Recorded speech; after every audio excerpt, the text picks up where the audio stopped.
옆에 사람하고 있어서 사랑합니다. 축복합니다. 제목이 있습니다. 같이 읽겠습니다. 답답하여 견딜 수 없나이다. 아멘. 오늘 우리 예레미야서 이제 11장부터 20장까지 많은 양을 볼 텐데요. 근데 우리가 읽은 20장 부분에 예레미야의 탄식이 있어요. 이래요. 당신이 나를 권유하심으로 내가 이 일을 갑니다. 나한테 선자가 되라 그래서 선자가 됐는데 너무 힘들대요. 나 하고 싶지 않지만 당신이 이기셨대요. 그래서 내가 지금 이 일을 가는데 내가 선포하는 것이 심판과 파멸과 멸망 이런 것이라서 사람들이 나를 비방하고 때리고 치욕을 주고 고통스럽게 한대요. 그래서 내가 다시는 안 합니다 이렇게 말하고 나면 심장이 답답해서 견딜 수 없어서 다시 나가서 말씀을 전할 수밖에 없습니다 라고 하는 게 예레미야의 아픔이에요. 그러니까 예레미야는 하나님 말씀을 전하려다가 고통을 당하고 그 고통 때문에 안 하려고 하지만 그 영혼의 상태, 그 민족의 상태 때문에 애통하게 되고 그 애통하는 것 때문에 답답하여 참을 수 없어 나가서 말씀을 전할 수밖에 없습니다. 이게 예레미야의 말이에요. 자, 이 예레미야가 이런 얘기를 할 때 이런 얘기가 한두 번 나온 게 아니고요. 자, 앞에서부터 다시 한번 봐야겠죠. 자, 11장부터 봅시다. 11장부터 쭉 보면서 예레미야가 왜 이렇게까지 왔는지 좀 봅시다. 11장 14절입니다. 11장 14절 같이 읽겠습니다. 그러므로 너는 이 백성을 위하여 기도하지 말라. 그들을 위하여 부르짖거나 구하지 말라. 그들이 그 고난으로 말미암아 내게 부르짖을 때에 내가 그들에게서 듣지 아니하리라. 아멘. 지금 예레미야에게 주님 뭐라 하냐면 이 백성을 위해 기도하지 마라. 내가 듣지 않을 것이다. 여러분 지난주 설교 제목 기억하십니까? 이 백성을 위하여 기도하지 마라. 예, 지난주엔 7장이 있었어요. 7장 16절에 너는 이 백성을 위해 기도하지 마라. 근데 오늘 또 동일하게 너는 이 백성을 위해 기도하지 마라. 내가 듣지 않을 것이다. 이렇게 말하는 거예요. 이 백성을 위해 기도해봐야 주님은 듣지 않겠다. 이 말은 그 백성이 그 기도를 들을 만한 자격이 안 되는 거예요. 워낙 죄를 많이 졌기 때문이죠. 자, 그 죄를 한번 좀 돌아볼까요? 21절부터 23절까지만 좀 볼게요. 11장이에요. 같이 읽겠습니다. 여호와께서 아나돗 사람들에게 대하여 이와 같이 말씀하시되 빼앗으려고 찾아이르기를 너는 여호와의 이름으로 예언하지 말라. 두렵건대 우리 손에 죽을까 하노라 하도다. 그러므로 만군의 여호와께서 이와 같이 말씀하시니라. 보라, 내가 그들을 벌하리니 청년들은 칼에 죽으며 자녀들은 기근에 죽고 남는 자가 없으리라. 내가 아나돗 사람에게 재앙을 내리리니 곧 그들을 벌할 해이니라. 아멘. 지금 이 말은요 11장 얘기가 왜 나왔냐면 이 예레미야의 고향이 아나돗이거든요. 우리가 예레미야 처음 할 때 첫 시간에 아나돗이 어떤 동네인지 말씀드렸어요. 제사장들이 모여 살던 곳이라고요. 그들 중에서 이제 실로에 가서 제사를 집례했던 사람들이었는데 그들이 엘리 제사장 때 하나님 앞에서 범죄함으로 하나님의 영광이 그 가정에서 떠나고 그래서 그 가정이 몰락을 해요. 그래서 사독 계보가 대제사장 역할을 감당하고 그 아론의 계보들이 어디로 가냐면 이제 그 아비아달 때 아나돗에 가서 사는 거예요. 일반 제사장의 삶을 살았던 거죠. 그들이 가장 비판적으로 중앙성소에서 봉사하는 사독계보 제사장들과 그리고 정치인들을 비판했다 그랬잖아요. 똑바로 해야 된다고. 저것들은 저게 잘못됐다고. 이렇게 계속 했었어요. 같이 그런 걸 공유했던 사람들 중에 한 사람인 예레미야가 하나님 말씀을 전하는데 예레미야가 좀 심해요. 그러니까 아나돗 사람들이 뭐라 했냐면 하지 마. 예언하지 마. 죽여버릴 거야. 이렇게 말하는 거예요. 아니 같이 비판했던 사람들이에요. 근데 아나돗 사람들이 예레미야를 죽여버리겠다고 말하는 거죠. 너 심하다 이 말이에요. 자, 이걸 지금으로 비하면 이래요. 우리가 어떤 교회 막 비난을 막 하다가 똑바로 해야 된다 막 그러다가 제가 갑자기 돌변해갖고 똑바로 하라고. 여러분들 똑같다고 맞아야 된다고 막 그러면 갑자기 여러분이 눈을 갑자기 희번덕거리면서 저게 좀 많이 컸다 황 목사 저거 이러면서 너 자꾸 까분다 이렇게 하는 거예요. 지금 만약에 우리 교단에서 남의 교단 막 뭐라 그러다가 갑자기 제가 우리 교단 똑바로 하라고 교단 잘못됐다고 막 그러면 교단 어른들이 저 황 목사 많이 컸는데 저거 혼나야겠어 이렇게 말하는 것과 똑같은 거예요.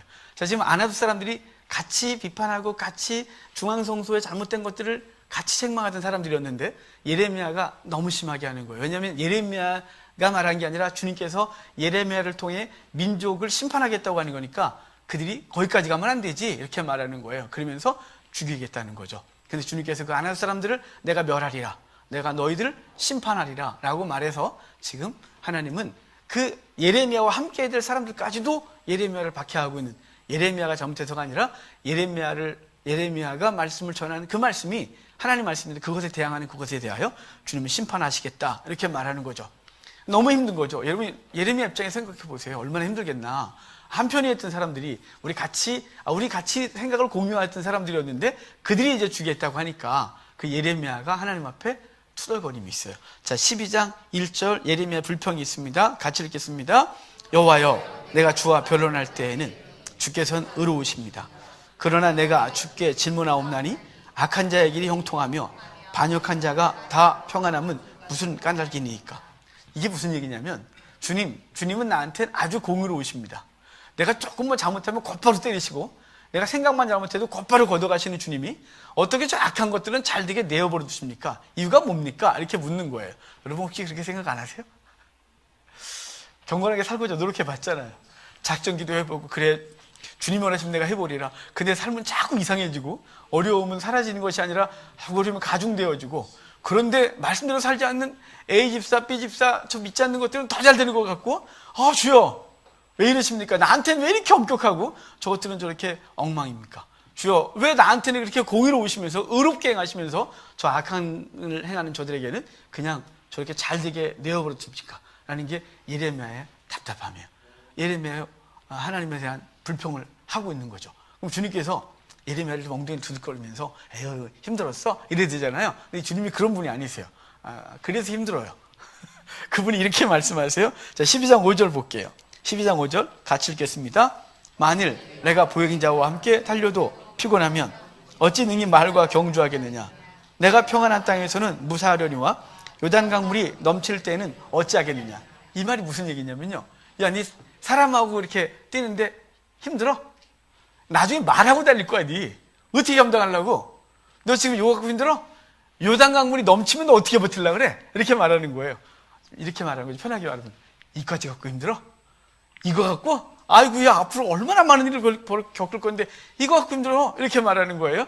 예레미야는 지금 죽겠다 그러는데 주님이 이까지 거 갖고? 이렇게 말하는 거예요. 우리가 하나님 앞에 믿음으로 사는데 힘들어서 주여 그러면 이까지 거 갖고? 이렇게 말하는 거예요. 너 이거 갖고 힘들어? 더 버텨야 되는데 더 많은 게 있을 건데 이렇게 말하는 거예요. 갑자기 듣기 싫죠? 왜 자꾸 저렇게 힘들게 말하는 거야? 근데 주님께서 그분은 공의로우세요. 그래놓고 예레미야에겐 해야 될 사명이 있으니까요. 하나님의 말씀을 거역하는 세계 속에서 하나님의 말씀을 증거해야 되고, 하나님을 대적하는 세상 속에서 하나님의 말씀으로 살아야 해요. 주님께서 말하는 거죠. 이 세상 계속될 건데요, 너 이거 갖고 힘들어? 계속될 건데 너 더 힘든 일이 벌어지면 어떻게 하려고 그래? 이겨야지.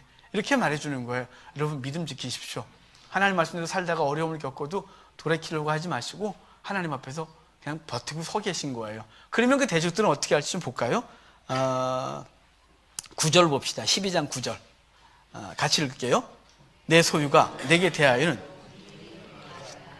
매들이 그것을 에워싸지 아니하느냐. 너희는 가서 들짐승들을 모아다가 그것을 삼키게 하라. 아멘. 지금 앞뒤를 좀 다 읽어야 더 편하겠지만 시간 관계상 못 읽고요. 지금 예레미야에게 너 이거 갖고 힘들어? 더 힘든 일이 벌어질 거야. 믿음 지켜야지. 사명 감당해야지 라고 말했다면 지금 이스라엘 향하여 내가 심판할 거야. 걔네들은 반드시 망해 이렇게 말하는데 내 소유는 예루살렘 유다를 말하는 거예요. 유다와 그 중심 도시 예루살렘인데 그건 내 소유는 문이 있는 매가 아니냐 이렇게 말해요. 문이 있는 매, 이 말이 무슨 뜻이냐면 여러분 시골에 사신 분들은 닭을 키워보신 분들은 알 수 있어요. 닭을 이렇게 우리가 집에서 키우잖아요. 그런데 옆집에서 누가 닭을 한 마리 줬어요. 이거 갖다 키워. 그 닭을 갖다가 우리 집 닭장에다가 집어넣잖아요. 그럼 어떤 일이 벌어지냐면 다음날 되면 이웃집에서 얻어온 닭은 빨개 벗고 있어요. 깃털이 다 빠졌어요. 왜냐하면 이것들이 가만 놔두질 않아요. 새로운 놈이 왔거든요. 가지고 막 쪼아갖고 그냥 털 벗길 이유가 없어요. 걔는 이미 다 벗겨졌어요. 걔는 버틸 수가 없어요. 너무 힘들어요. 얘. 새들 세계가 낯선 새가 등장하면 요 새를 내두질 않아요. 걔를 집중적으로 공격해요. 근데 매가 이렇게 회색, 잿빛 비슷하잖아요. 근데 걔가 그 중에 한 마리 매가 컬러풀한 털을 갖고 있는 거죠. 인꽃의 털을. 그럼 걔는 죽어요. 모든 매와 짐승들이 걔한테 저 새로운 왔는데 좀 이상한데 이래갖고 다 집중적으로 한다는 거예요. 내 백성, 내 소유 예루살렘, 그것들은 문이 있는 매가 아니냐라고 해서 하나님이 그걸 심판하려고 이미 드러냈다는 거예요. 그래서 열국이 와서 그걸 쪼아버릴 거라는 거죠. 그래서 공격을 당할 것이다 라고 말해서 내 백성은 망하는 것에 취소가 없는 거예요. 하지만 그 백성을 향하여 외쳐야 될 선지자는 어렵지만 해야 된다는 거죠. 그게 성도의 삶인 것이에요. 자, 13장 가볼까요? 13장 1절입니다. 같이 읽겠습니다. 여호와께서 이와 같이 내게 이르시되 너는 가서 뱃띠를 사서 내 허리에 띠고 물에 적시지 말라 하시기로. 아멘. 자, 지금 너는 가서 뱃띠를 사서 물에 적시지 말고 네 띠고 다니래요. 뱃띠는 그 제사장들이 세마포를 입고 그리고 거기다가 띠를 두르고 다녔어요. 일해야 되니까요. 마치 한복 입고 일하려면 이렇게 짚고 묶고서 일하듯이 세마포를 입고 거기다가 뱃띠를 딱 둘러서 옷을 이렇게 딱 고정했던 것이에요. 제사장들이 하고 다녔던 거예요. 예레미야에게 그걸 사서 하라니까 예레미야가 뱃띠를 하고 막 다녔어요. 사람들이 보는 거죠. 깨끗이 새로 샀나 봐. 깨끗해. 되게 비싸게 주고 산 것 같은데 그거 100% 배야? 좀 좋아 보여? 막 이렇게 자랑스럽게 하고 다녔어요. 근데 하나님께서 그 뒤에 예레미야에게 이제 그거 갖다가 유프라테스 강변에 가서 바위 튀며 묻으래요. 그래서 찰랑찰랑 물이 찼다가 빠지는 그곳에 가서 묻어놨어요. 한참 있다가 주님은 다시 가서 그것을 끄집어내래요. 끄집어냈더니 이제 엉망이 됐잖아요. 물어요. 그랬더니 썩어서 쓸 수가 없습니다. 그렇지? 버려야지. 그래서 불에 던져버리는 일이에요. 자, 이 뱃띠는 누구냐면 유다예요. 하나님의 백성이에요. 주님께서는 그 당신의 백성을 띄고 다녔어요. 자랑스럽게. 내 백성이야. 괜찮지? 얘가 얼마나 훌륭한지 알아? 얘 공부도 잘해. 얘가 얼마나 예쁜지 몰라. 얘 순종적이거든. 얘 되게 착해. 얘 아주 얼마나 예쁜지 몰라. 이렇게 막 자랑하고 다니셨어요. 근데 그게 뭘 했냐면 썩었어요.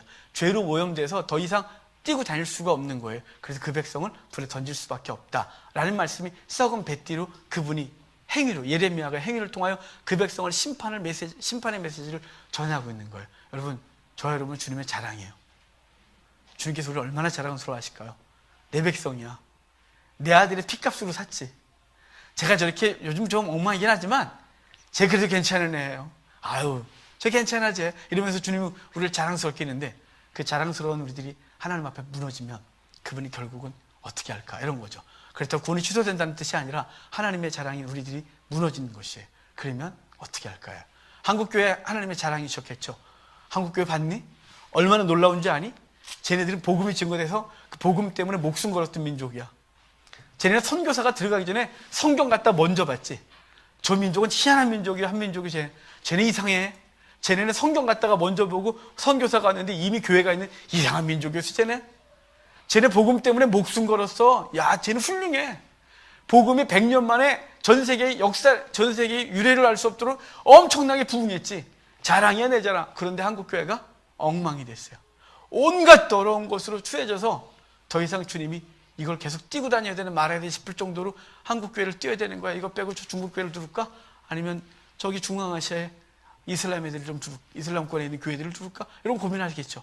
여러분, 더러워진 거예요. 더러워진 것은 어떻게 한다고요? 심판받아 마땅하다고요. 예루살렘이 그렇대요. 유다가 그렇대요. 여러분, 저와 여러분이 개인적으로 그분의 가슴에 있는데 우리가 어떤 죄인지를 좀 돌아보셔야죠. 그분이 뛰고 다니는데 온갖 더러운 것이 막 묻어서 내가 욕먹는 게 아니라 그분이 욕을 먹는 거죠. 예레미야 더러워 좀 빨어 라고 말하겠죠. 하나님 너무 더러워요. 그런 걸 차고 다녀요. 버려요 좀 라고 말할까 두려워요. 여러분, 우리가 바로 썩은 뱃띠가 되지 않기를 바랍니다. 이제 그렇게 해놓고 자 14장으로 갈게요.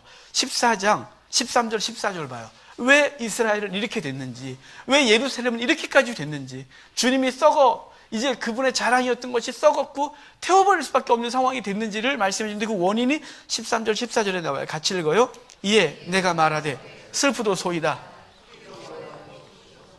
선지자들이 그들에게 이르기를 너희가 칼을 보지 아니하겠고 기근은 너희에게 이르지 내가 이곳에서 너희에게 확실한 평강을 주리라. 여호와께서 내게 이르시되 선지자들이 내 이름으로 거짓을 예언하도다. 나는 그들을 보내지 아니하였고 그들에게 명령하거나 이르지 아니하였거늘 그들이 거짓 계시와 점술과 헛된 것과 자기 마음의 거짓으로 너희에게 예언하는도다. 자, 지금 이스라엘이 왜 이렇게 됐냐? 왜 이렇게 망하게 됐냐면 거짓 선지자들 때문이래요.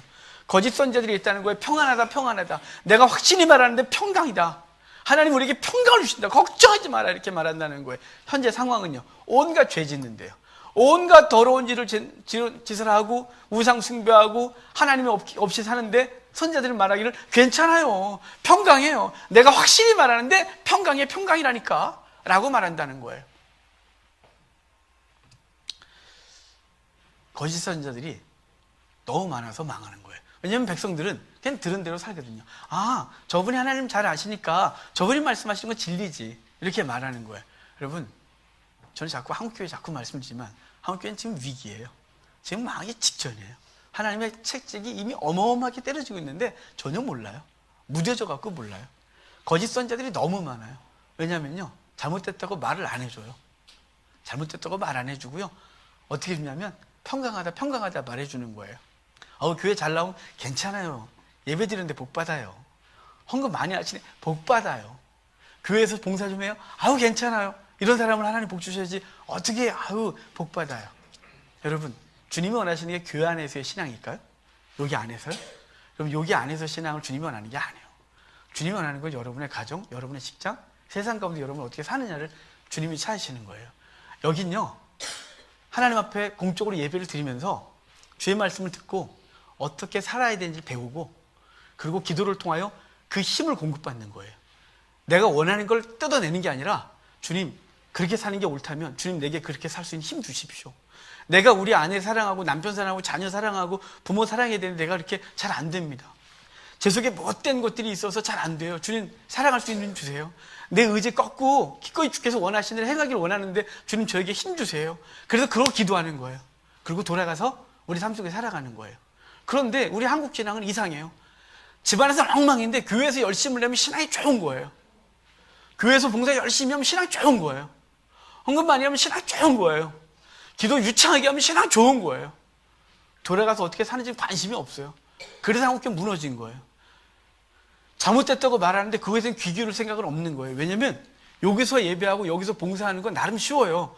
좀 이렇게 봉사하고 막 사람들이 잘해, 이뻐요, 훌륭해요, 집사님 밥 맛있어요, 막 이렇게 막 그러면 행복하잖아요. 그렇지? 그래서 막 칭찬도 받고 괜찮아요.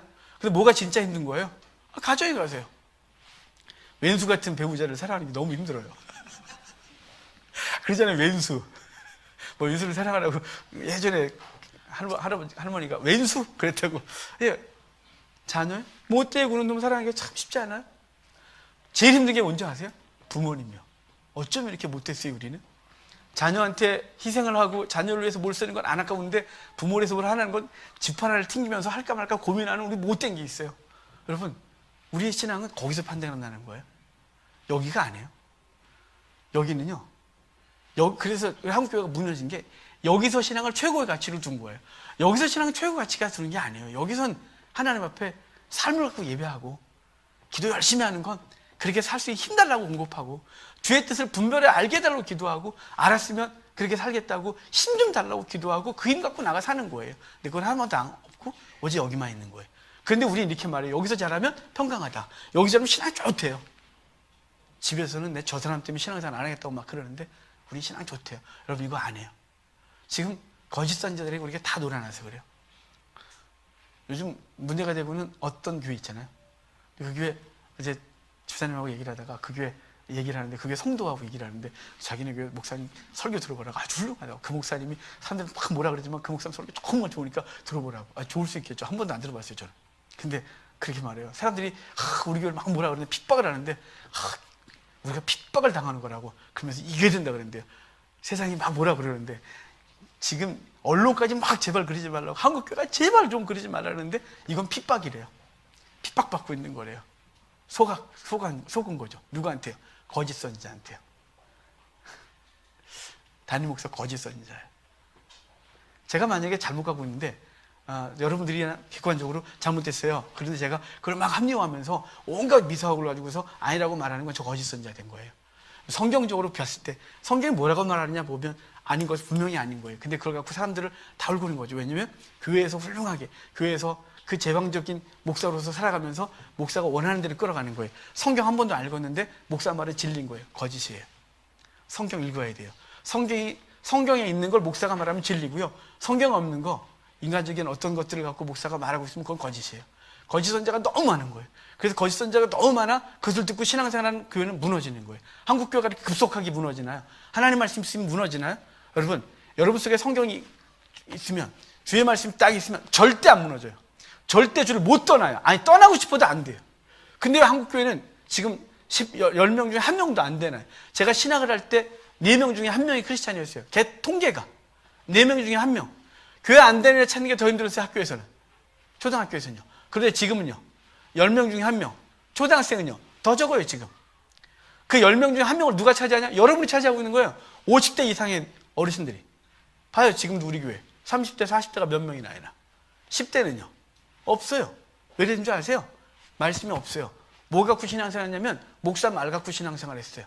목사 이렇게 해라 그럼 했고, 기도해라 했고, 헌신해라 했고, 헌금 드려라 했고, 모여라는 모였고, 그게 신앙 좋은 줄 알았어요. 다 갖춰 있어요. 다 하나님 말씀을 제대로 안 배워갖고 그 속에 주님이 거하시지 않으니까 다 무너지는 거예요. 다 떠나는 거예요. 하나님 말씀이 그 심령에 있으면 떠날 방법이 없어요. 떠나고 싶어도 못 떠나요. 왜냐하면 그분의 감동과 책망이 있어서 못 떠나요. 여러분, 다 거짓 선지자한테 우리 한국교회가 농락된 거예요. 여러분, 하나님 앞에서 바르게 가셔야 돼요. 혹여나 제가 하나님 말씀 바르지 않은 걸 선포했다, 그럼 제가 전에도 자주 말하지만 반드시 저한테 얘기를 해요. 목사님, 그 성경 본문은 그런 얘기가 아니에요 라고 말하셔야 돼요. 그걸 그냥 듣고 아멘 무조건 하고 아무 생각 없이 아멘 하면 안 되는 거예요. 목사는 오르니까 안 오라요. 우리가 뭐가 오라요? 우리도 끊임없이 실수하고 끊임없이 무너져요. 그래서 성경 앞에서 우리를 조명하고 뭐가 옳은지를 고민하고, 그래서 잘못하면 잘못됐다고 말하고, 우리 계속해서 이 성경만 진리인 거예요. 거짓 선자들의 말이 진리가 아니라 한국교회가 무너진 이유는 거짓 선자들이 평강하다 훌륭해요 평강해요 그러다가 다 무너진 거예요. 그럼 바라기는 이 거짓 선자들의 소리를 우리가 듣지 않으셔야 돼요. 오직 무슨 소리만 들으면 성경 말씀만 들어야 돼요. 하나님 말씀 앞에 그래서 스스로 읽으셔야 돼요. 성경 스스로 읽으셔야 돼요. 어쩜 이렇게 이걸 안 읽는 거예요? 이거를 왜 안 읽으시는 거예요? 이단매 가면 이상하게 몇 달 만에 성경을 다 한다는데 왜 우리는 자부심이 있잖아요. 우리 정통이라고. 정통인데 이걸 안 읽어요. 나 이상해요 이거. 이단에 와면 6개월도 안 돼서 성경을 몇 번 읽었대요. 박사가 돼갖고 저한테 온다니까요. 와갖고 붙자고 이단이 까불고. 진짜. 그래서 제가 이걸 한 달에 한 번 읽는데 이게 까불고 저한테 와서 왜 얼마나 웃기면, 예전엔 이단들이 숨겼는데 요즘 이단들이 교회 찾아오는 거 아십니까? 주일날 그 목사한테 성경 얘기합시다 붙어요. 이런 망신을 당하고 있어요. 왜 그럴까요? 이것이 진리지 않고 그냥 교회 전통과, 그리고 누가 이렇게 말하면 그렇게 하는 것이 신앙인 줄 알고 따라왔어요. 그래 여러분의 신앙 상태가 아직 이만큼 잘하지 않은 거예요. 여러분 잘해야 되는 거잖아요. 엄청나게 신앙 잘했는데 모태 신앙인데 아무것도 못하는 신앙이 돼갖고 아무것도 못하고 있는 이 불쌍한 현실을 보는 거예요 우리가. 여러분, 이게 한국교회 현실이에요. 여러분, 지금 우리 한국교회는 썩은 배띠 같은 거예요. 온갖 더러운 것이 다 띄어서 지금 썩어서 하나님 찰 수도 없고 버릴 수도 없고 이런 고민 가운데 있는 거예요. 하나님 앞에 저와 여러분들이 깨어나기를 바라요. 자, 15장 1절을 봅시다. 주님이 이스라엘 향하는 얼마나 심판이 강한지. 15장 1절, 여호와께서 내게 이르시되 모세와 사무엘이 내 마음은 이 백성을 향할 수 없나니 그들을 내 앞에서 쫓아내보내라. 아멘. 모세와 사무엘이 내 앞에 있어도 내가 이것들을 멸해버리겠대요. 모세와 사무엘을 왜 거론할까요? 모세와 사무엘은 중보기도자예요. 출애굽기 32장부터 34장까지 보면 하나님께서 그 송아지를 만들어 놓고 우상 숭배하는 그 백성을 내가 죽여버리라 그래요. 시내산에서. 내가 저것들 다 멸해버릴 거야. 그랬더니 모세가 그러지 마시라고 말려요. 주의 백성을 멸하라 하시나이까 안 된다고 그러니까 주님께서 그래 내가 참을게. 그리고 안 죽여요. 안 죽이진 않았지만 하나님께서 그래요. 내가 니들하고 안 가. 내가 너희들이 목이 곧아서 죽여버릴까 두려워 가다가 너네 가나안 땅 들어가. 난 같이 안 가. 그랬더니 모세가 주님 안 가시면 우리 안 간대요. 그 하나님이 그래 같이 갈게. 그래서 같이 가주세요. 모세는 그 백성과 하나님 사이에 중보자로 쓰였어요. 그래서 하나님은 그 백성이 하나님이 되셨죠. 사무엘은 그 이스라엘 백성이 가나안 땅에 들어온 이후에 사사시대를 맞는데 사사시대 동안 하나님이 왕이 아니라 자기 속에는 오른도령했던 자기 자신의 왕이었어요. 그랬던 그 세대를 사무엘이 어릴 때부터 하나님 앞에 다 바쳐져서 선자로 평생을 살아요. 평생을 살면서 뭐 하냐면 회개기도 해요. 그 백성의 죄를 끊어내요. 평생. 그리고 그는 하나님을 왕으로 인정하는 왕을 세우는 사람으로 서게 되는 거예요. 사무엘이 그 민족의 심판 앞에 서서 다시 하나님을 왕으로 세우는 중보자로 서요. 그래서 그 민족을 하나님이 복 주시는 거죠. 그 중보자들 둘이 이제 한 사람이 있을 때만도 그 민족을 복 주셨는데 지금은 너무 심해서 둘이 와서 합심기도를 내가 안 들어주겠대요.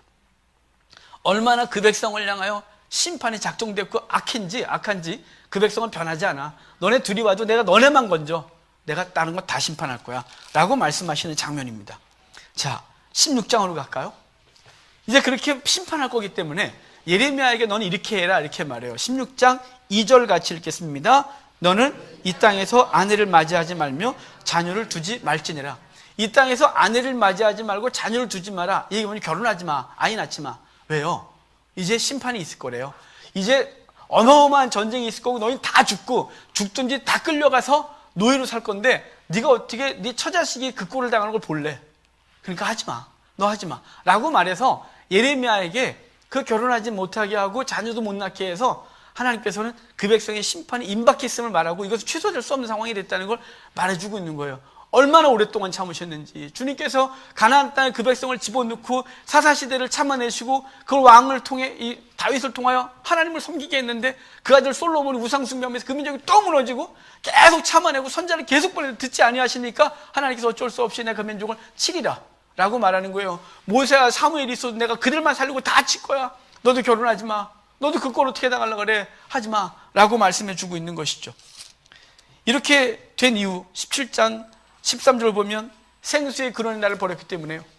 너희가 사람을 의지하고 그 17장 5절 보면 너희가 사람을 믿으며 육신을 힘을 삼고 있었대요.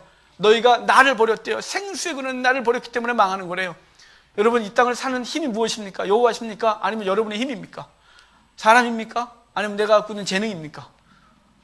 내가 모아놨던 어떤 것입니까? 여러분, 그랬잖아요. 그것을 터진 웅덩이라고. 스스로 판 웅덩이인데 터진 거라고. 주님께서 툭 털으면 하룻밤 사이에 물이 싹 빠져나와서 그 건기 때 먹으려고 모았던 물 하나도 남지 않는다고. 주님이 불어버리시면 내가 그동안 모아놨던 거 남는 거 하나도 없다고. 무너지는 게 서서히 무너지고 왔으면 모을 때 얼마나 힘들게 모으셨습니까?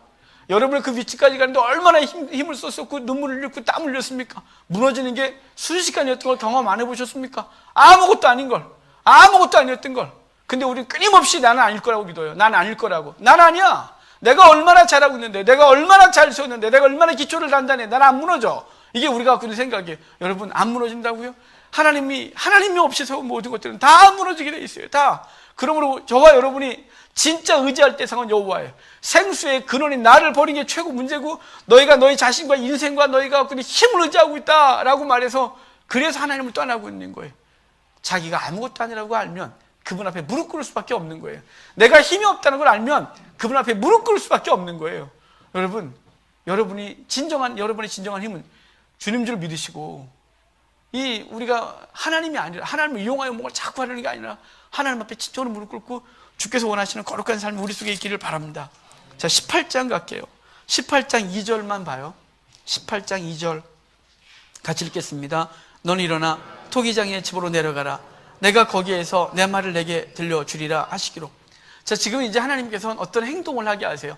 18장과 19장은 시간이 좀 벌어져 있는데 같이 붙여놨어요. 18장은 이래요.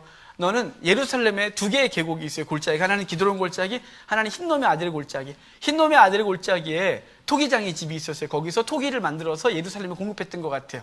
그러니까 거기로 내려가래요. 갔더니 토기장이가 토기를 만들고 있는 거죠. 뭐 사랑과 영혼에 이렇게 막 만드는 것처럼 막 만드는 거야. 너 뭘 보냐? 내가 토기장에 토기를 만드는 걸 보고 있습니다. 그럼 토기가 확 이렇게 무너져. 이렇게 사랑과 영혼에 이렇게 되잖아요. 그러니까 봤냐? 걔 주권이 있지. 야, 걔가 꽃병 만들려다가 개밥그릇 만들지. 여기 개밥그릇 없어요. 만들지. 걔 주권이 있지. 지 마음대로 하지 그거. 지가 흙보더니 이걸 뭘 만들까 생각하다가 개밥그릇 만들어 무너지면 애 꽃병 만들려 그랬다가 꽃병 만들어 무너지면 애 개밥그릇 만들려 이런데요. 나도 주권이 있어. 걔만 주권이니? 나도 주권이 있다. 내가 너희를 복주겠다고 했지. 내가 너희를 애굽에서 끄집어내가 영원히 너를 복주겠다고 했어. 근데 너희가 엉망이야. 내가 만들다가 에이 개밥그릇 만들어 이렇게 뭉개버릴 수도 있어. 근데 개밥그릇 만들었다고 하다가 내가 너를 심판하라 지금 말하잖아. 근데 너희가 돌이키면 나 주권자거든. 내가 너를 회복시킬 수 있어. 이렇게 말하는 거예요. 주님은 주권자세요. 주님은 토기장이에요.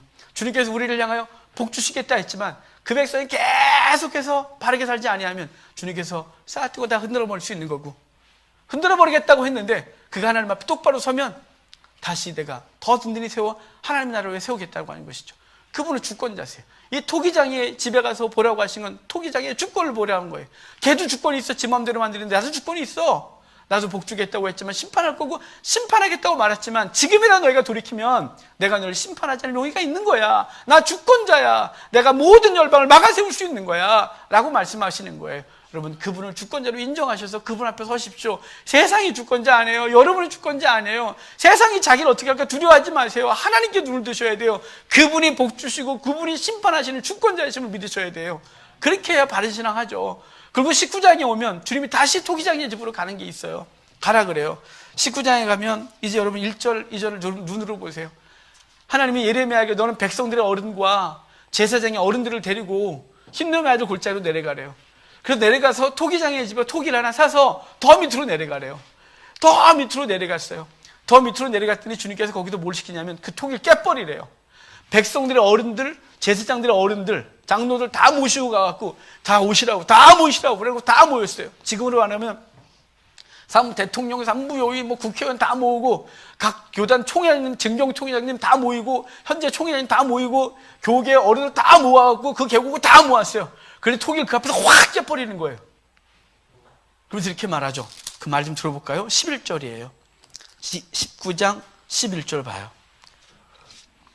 같이 읽겠습니다. 그들에게 이르기를 만군의 여호와께서 이와 같이 말씀하시되 사람이 토기장의 그릇을 한 번 깨뜨리면 다시 완전하게 할 수 없나니 이와 같이 내가 이 백성과 이 성읍을 무너뜨리리니 도벳에 매장할 자리가 없을 만큼 매장하리라. 이렇게 말하는 거죠. 토기장을 깨버리고 나서 이거 온전하게 할 수 있을까? 이거 다시 쓸 수 있나? 그 붙여서 한번 써봐.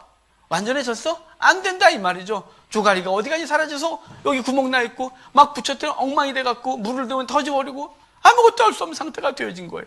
내가 이 예루살렘을 무너뜨려 버리겠대요. 이렇게 토기를 깨뜨리시 깨버릴 건데 이렇게 깨버리고 나면 온전하게 할 수 있니? 안 되지. 깨지기 전에 해야지. 이렇게 말하는 거예요.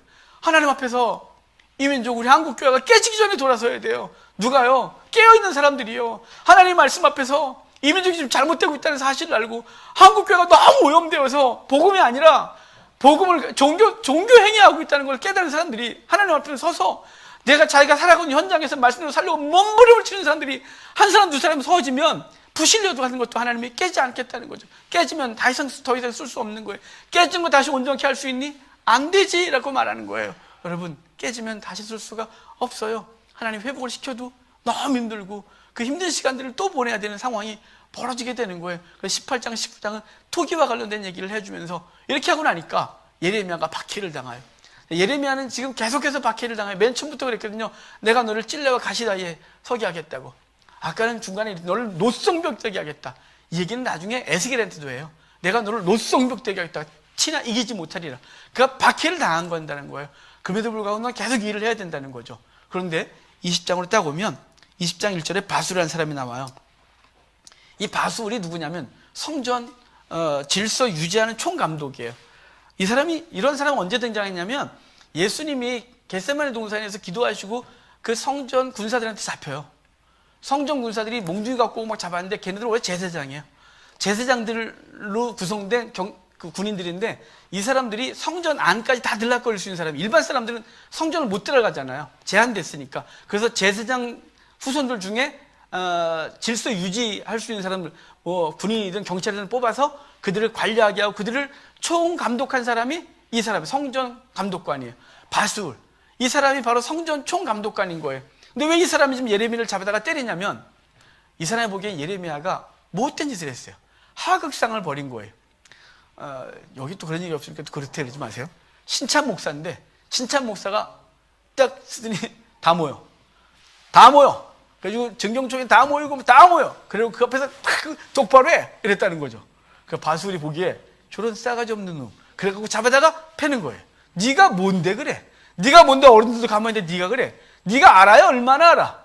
저분들이 얼마나 성전에서 하나님 앞에 봉사하고 신앙을 얼마나 열심히 줄 알아? 네가 뭘 안다고 까불어. 그래갖고 예레미야를 잡아다가 착고에 쳐 밤새도록 때려. 그리고 밤새도록 그 성문 앞에 묶어버렸어요. 얼마나 예레미야가 고통스럽게 했어요. 주의 말씀 전하라고 전하면 맞고 동네 사람까지 죽여버릴 거야 이러질 않나? 가는 곳마다 박해를 당하니 예레미야가 너무 고통스럽잖아요. 안 하겠다고 할 수밖에 없겠죠. 여기 그래서 고통스러워하는데 그 하나님이 그 밤에 예레미야에게 나타나서 이 이 바수울의 이름을 바꿔줘요. 3절 후반에 여러분 눈으로 보세요. 걔 이름을 마골 미사빕이라고 바꿔주래요. 마골 미사빕. 이름이 힘들죠? 발음도 잘 안 돼요. 근데 이 바수울이라는 이름의 뜻은 뭐였냐면 평화, 자유, 해방 뭐 이런 뜻을 갖고 있는 사람이에요. 원래 이름이. 근데 평화, 자유, 해방이라고 야야야야 걔 이름 바꿔줘라. 뭐라고요? 마골 미사빕을 바꾸래요. 마골 미사빕. 이 말은 두려움이 사방에 있다 이런 뜻이에요. 그래서 결과가 어떻게 될 거냐? 얘는 뭐라 했었냐면 예레미야가 예루살렘 망한다면 안 망해. 봐봐 안 망한다고 우리 어른들이 말하잖아. 네가 뭔데 망한다 그래. 여기 하나님의 집이야. 하나님이 계신데 어떻게 망해? 이게 그냥 막 했단 말이에요. 근데 하나님께서 예레미야를 통해 이런 거예요. 넌 마골 미사빕으로 바꾸래. 네 주변에 두려움이 사방에 있을 거래. 그래서 결과적으로 얘와 친구들과 이 가족들은 다 바벨론 포로로 끌려가서 거기서 고통스럽게 살다 죽게 되는 거예요. 그러니까 하나님 말씀 받지 않았음에도 불구하고 하나님 말씀을 전하는데 그 말이 자기를 괴롭게 하고 삶을 지적한다고 해서 네가 뭔데? 그래서 사실은 그렇게 전하는 사람들을 향하여 돌을 들고 싶을 거예요. 매질하고 싶을 거예요. 그 입을 막아버리고 싶겠죠. 똑바로 하라고 하는 그 사람을 향하여. 우리 한국교회가 얼마나 잘못돼가고 있냐면 정치할 때 되면 꼭 정치인 기독당 뭐 이런 거 나오고 또 세상에서 이상한 짓을 하고 그럴 때마다 제가 아니라고 막 그래요. 연말 되면 제입복귀하고 교회마다 그거 하지 말라고 여기저기 사이트에 올려요. 그러면 꼭 반응이 와요. 좋은 반응이요? 좋은 반응도 오죠. 와, 응원해주는 반응들이 와요. 이렇게.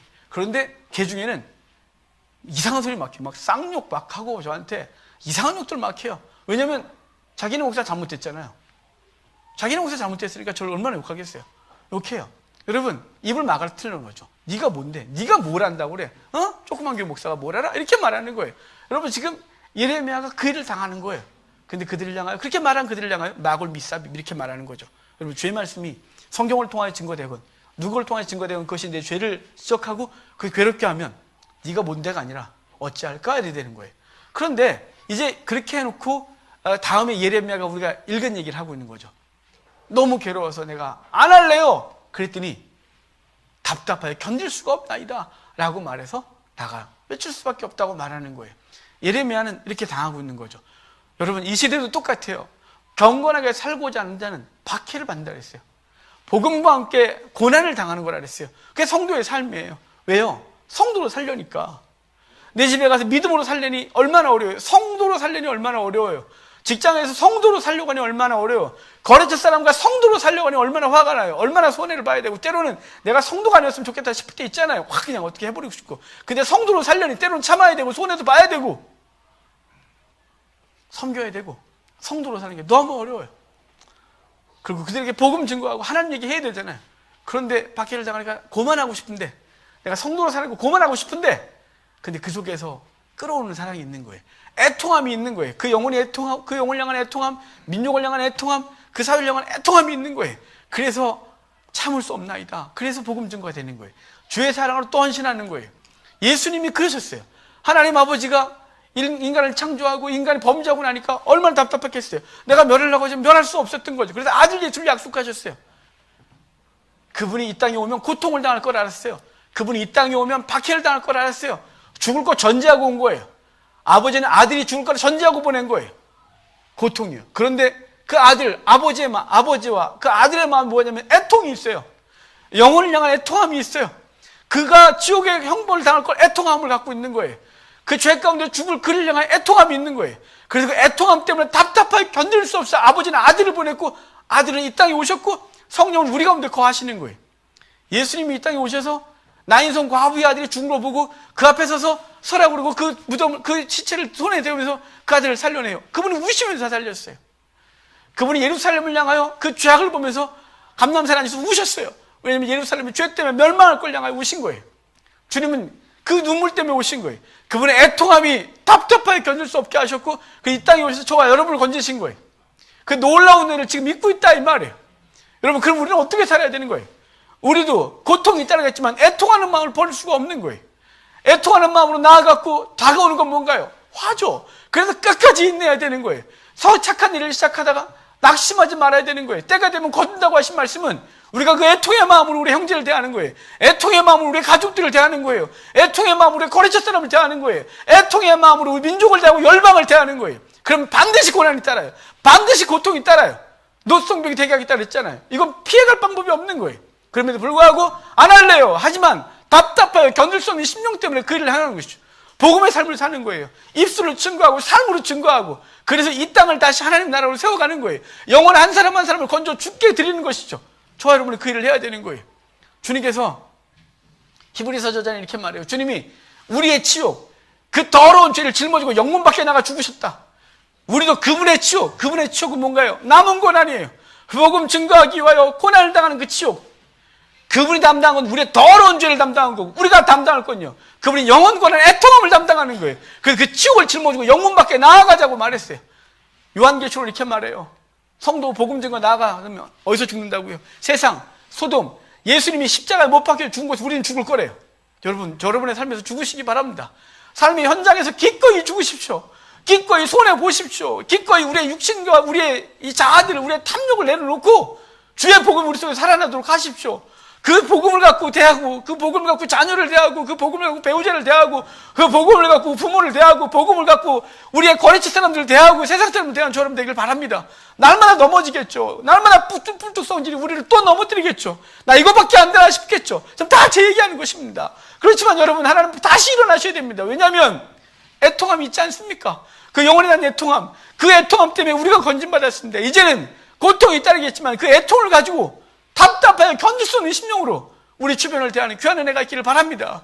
그래서 무너져가는 한국교회를 살려내는데 우리가 우리 삶 속에서 뭘 한다고 대단한 일이 벌어지지 않겠지만, 하나님은 그 의인 한 사람을 찾으시고 그 죄를 보고 슬퍼하는 사람을 찾으시고, 소돔과 고모라에 10명의 의인이 있으면 멸망시키지 않겠다고 하신 하나님의 약속이 이 시대로 동일한 사실을 기억하고 120년밖에 안 되는 한국교회가 무너지는 것을 보고 그냥 나는 구원받을 됐다가 아니라 우리의 자녀들과 그 후손들이 한국교회 앞에서 어떻게 살까를 고민하면, 이 사회 속에서 박해를 당하며 신앙생활을 고민하면 우리 이렇게 있을 수 없습니다. 여러분, 살려내야죠. 살려내는데 입술로요? 돈으로요? 승질로요? 아니요. 아무것도 못하고 오직 딱 하나예요. 애통하는 마음으로 복음 증거하고 희생하고 사랑하고 섬기고, 우리가 우리의 삶 속에서 죽어지는 것을 통하여 반드시 하나님 나라는 다시 설 것입니다. 여러분, 그런 일을 저 여러분들이 감당하기를 주로 축복합니다.